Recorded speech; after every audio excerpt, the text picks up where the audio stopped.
Hi there, it's Kevin with RogueDeckBuilder.com here with a standard league. I'm going to try to start playing in these leagues. I think they're pretty interesting little addition to MTGO. Kudos, finally, the Wizards team has done something correctly for MTGO.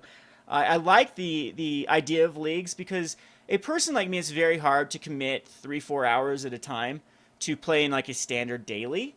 And one of the problems also with standard daily is you have to wait in between matches to wait for the entire tournament to get done. Whereas if you want to play in a league, you can play on your own pace. So kudos to Wizards for finally implementing leagues 10 years after they said they're going to make them. But anyway, let's just go to the deck tech here of the first deck I'm going to try in the standard league. Yes, I know I've done this deck a ton on my channel, and it's continued to be my go-to deck. Unfortunately, I don't have the time that I have in the past to really test the metagame with different rogue brews and strategies, but I did want to at least get some content out on the channel. This is going to be another unedited video, so I apologize if it doesn't have all the splashy little graphics and music and whatnot, but I thought I need to get some content out. I need to show you what my go-to deck right now in Standard that I've had a lot of success with, which is this Mardu Enchantment build that has morphed over time. This is my current list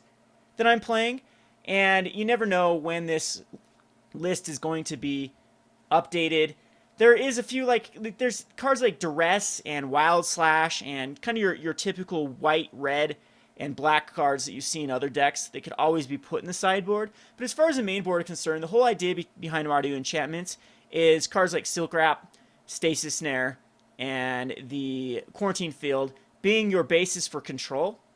It gives the exile ability for the Wasteland Strangler, and this kind of shell can take over a lot of decks, at least control-wise. I consider this more of a tempo-based deck, or what they call aggro control, because you do try to control the board, but it's not a traditional control deck where you just have one win condition, and you're going to win the deck by that win condition. This one is trying to set up different scenarios to win the game, whether it be by the Butcher the Horde and Hangerback Walker combo, where you start getting counters on Hangerback Walker, and then sack it to the Butcher the Horde, and then you can give Butcher in the same turn. You can easily give them Haste and Lifelink, or Haste Lifelink Vigilance if you need to, all in the same turn. And the Butcher acts kind of the role of the Siege Rhino in this deck. So a lot of one-ofs in this deck are a few things. Like right now, Suspension Field is kind of a wild card. It used to be really good. It's incredibly good against Abzan, but and Green-White Megamorph. But there are some decks that Suspension Field is a lot weaker to, like Jeskai Black. I like playing a one of Helm of the Gods just for the sheer amount of enchantments that we have. Helm of the Gods can make any Hangerback Walker or Retreat token or Gideon token a force to be reckoned with. And it's very nice to actually equip to a Shambling Vent, because it's not hard to actually activate Shambling Vent for 3, equip it to the Helm of the Gods, and if you just have 2 or 3 enchantments out, now your Shambling Vent is like a 4-5 or a 5-6, and that life point swing can be the difference between stabilizing and not stabilizing. The mana base is quite simple.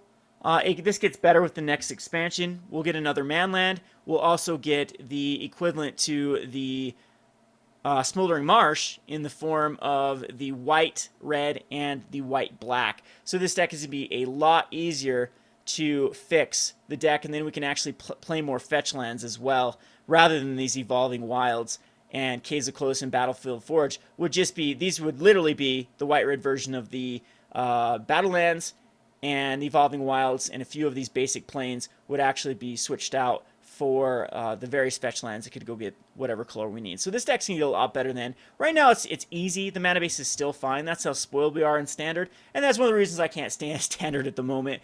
Just that it doesn't even, the color pie does not matter in Standard at the moment. You can fetch for whatever land, whatever color combination, very easily. So we also have a Crackling Doom is just like a card that can take care of Siege Rhinos or any other problematic card. A big creature. It's really, really good against the Atarka Red when they try to go nuts on one creature. As instant speed, they think that maybe they can get us because we don't use traditional removal, that they'll see a lot of Silk Wrap, Stasis Snares. Stasis are actually going to be an instant speed too, so this deck does quite well against Atarka Red. We also have some sideboard hate versus Atarka Red. And Crackling Doom can take care of basically anything and do 2 damage to opponent. There's been many scenarios when I've been able to kill a Jace and a Jace that's been flipped, and like a Seeker of the Way, or any other card in Jeskai Black, like a Magistrider and kill a flip Jace in the same turn. That's always ideal with Crackling Doom. We have a 1 of Citadel Siege. This card has amazing synergy with Hangerback Walker, or it can just be another control card. You can name cons and start putting counters on creatures. I've been able to activate Shambling Vents and put +2 1/1 counters on the Shambling Vent. I've also been able to put 1/1 counters on Hangerback Walker. That is incredibly powerful. As you turn 4, a lot of times you have a 2/2 Hangerback already out, and now it becomes a 4/4 Hangerback. And then if that Hangerback dies, the Thopter Squadron will then be able to stabilize you. It's even not bad to put on a Butcher. I'm running a 1 of Monastery Mentor at the moment. This used to be a 4 of, but I think that Gideon's just better than Monastery Mentor in this particular deck. And I've actually gone up to 3 of Gideon's instead of Monastery Mentor, and I've even been up to 4 of instead of Obnixilis. But Obnixilis just gives me another card that can draw me cards, destroy a creature, and the emblem you don't really get that too often. You're going to be using this destroy creature and then start drawing cards. But Obnixilis has just completely replaced Outpost Siege. I don't think that Outpost Siege deserves a spot in the main board. We still have 2 of them in the sideboard. Retreat to Maria continues to impress me. It can put out 1/1 soldier tokens or give creatures +1/+1. With this deck with Hangerback Walkers, that could easily be lethal, especially off a fetch land. So you play like a Bloodstained Mire, you've got like 4 Hangerback Walker tokens out, then they all get +2/+2, and you can easily swing for lethal that turn. Quarantine Field is awesome. I've thought about going up to a 4 of. It gets 2 targets a lot, and this card is very underrated. I'm playing 3 of at the moment. So onto the sideboard. The Sigil of the Empty Throne is now completely a sideboard card. The deck started out with 4 of in the main board, and Sigil was the win condition, but it's very hard to get Sigil out and start getting any value. You've already burned a lot of your enchantments by that point, but we're still going to use 1. And 1 of the Starfield Nyx. It's still a card you can bring in versus mid-range and control decks, and this can actually be lethal out of nowhere. The cool thing about like the Starfield Nyx is these are not aura cards, they're just enchantments. So these will turn into creatures, every one of them, and you can actually attack in for lethal. With even Citadel Siege is pretty fun to give itself counters. That's always a funny little interaction with Starfield Nyx. 2 more Suspension Fields versus the Abzan decks. I'm thinking about maybe cutting these down to Surge of Righteousness or even Duresses, because they are kind of the oddball out, but I do like the Suspension Fields. It just gives you some more ways to get rid of Siege Rhinos. 4 of Transgressive Minds, they come in against mid-range deck or any 3 converted mana costs. These actually hit most decks. Even like a Tarka Red, they can hit some cards like Exquisite Firecrafts. But I used to have 1 of in the main board just because it was usually never a dead card. But they've all come back over to the sideboard slot. They're very good with Wasteland Strangler. They come out the turn before you cast a Wasteland Strangler. So you can feel okay with leaving a Jace out and transgressing the Jeskai Black and then taking like a Crackling Doom. And then being able to cast the Wasteland Strangler to kill the Jace. We have 3 Radiant Flames. This is pretty self-explanatory against any aggressive base deck. And then 2 Outpost Siege as ways to bring in more cards versus control. So it works out pretty well against control. You can side out enough cards to bring in, I mean, this is my control package here.